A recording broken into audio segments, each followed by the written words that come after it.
The Ghosts Who Escaped Alcatraz. San Francisco Bay, June 11, 1962. Alcatraz wasn't just a prison. Man, this place was straight up legendary.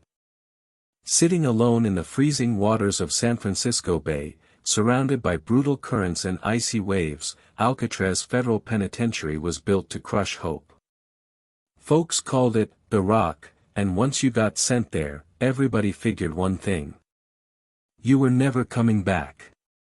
The prison held some of America's most dangerous criminals, mobsters, killers, bank robbers, escape artists.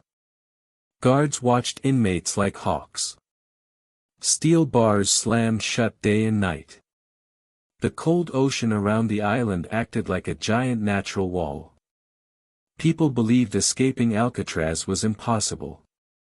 But in 1962, 3 inmates looked at that prison and said, "Nah, we ain't dying here." Their names were Frank Morris, John Anglin, and Clarence Anglin. And together, they pulled off one of the greatest prison escapes in American history. Frank Morris was the mastermind. Quiet dude. Skinny. Smart as hell. He had escaped prisons before and supposedly had an IQ way above average. Then there were the Anglin brothers, tough Florida boys who grew up swimming in dangerous rivers and storms. If anybody had a chance of surviving the icy bay, it was those two. The whole thing started with patience.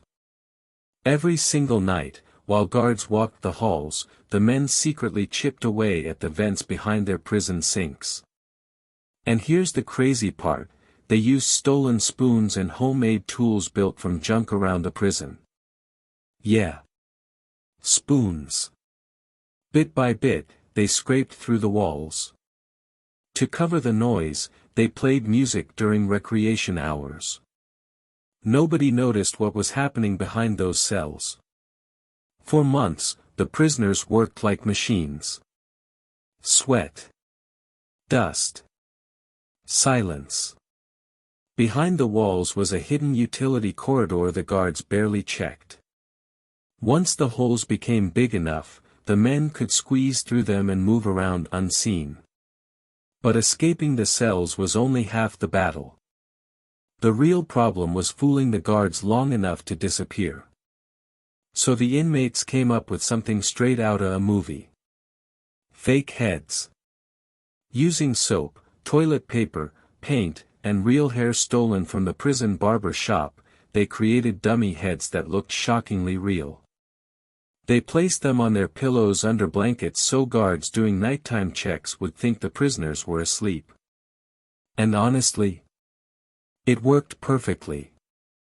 On the night of June 11, 1962, the escape finally happened. The prison lights dimmed. Guards made their rounds. Everything looked normal. But behind the walls, the 3 men were moving. One by one, they squeezed through the holes behind their sinks and crawled into the dark utility corridor. From there, they climbed pipes and ladders until they reached the roof of Alcatraz. Outside, the weather was rough. Cold wind blasted across the island while rain hit the roof. Perfect conditions for vanishing. The men carefully climbed down the side of the prison carrying a homemade raft built from more than 50 stolen raincoats stitched together by hand. They also made homemade life jackets from the same material. That raft was their only shot. One mistake. They'd freeze to death. The escapees reached the shoreline quietly and inflated the raft using a concertina-like tool they'd built themselves. Then they pushed into the black water of San Francisco Bay. And just like that, they disappeared into the darkness. The next morning, guards started their routine checks. At first, nothing seemed unusual. Prisoners appeared to be asleep in their beds. Then one guard touched Frank Morris's head. It rolled off the pillow. The entire prison exploded into chaos. Sirens blasted across Alcatraz. Guards stormed the cells. Searchlights scanned the freezing bay. Helicopters circled overhead while boats tore through the water searching for bodies. But there was one huge problem. Nobody could find the escapees. The FBI launched a massive investigation. They discovered pieces of the homemade raft floating in the bay along with personal belongings sealed in waterproof bags. Authorities believed the men probably drowned in the icy currents. But there was never any proof. No bodies. No remains. Nothing. That's when the mystery took on a life of its own. Rumors started spreading everywhere. Some people believed the Anglin brothers survived and secretly escaped to South America. Others claimed they were living under fake names somewhere in the United States. Years later, family members said they received strange Christmas cards signed by the brothers. Some relatives even claimed mysterious men showed up at family funerals, watching from a distance before disappearing again. Then came the biggest twist of all. In 2013, the FBI revealed they had received a handwritten letter supposedly from John Anglin himself. The writer claimed he survived the escape and had been living secretly for decades. He even offered to surrender in exchange for medical treatment because he was old and sick. But investigators could never prove whether the letter was real. To this day, nobody knows what truly happened that night. Did the three men drown in the freezing waters? Did they make it across the bay and vanish forever?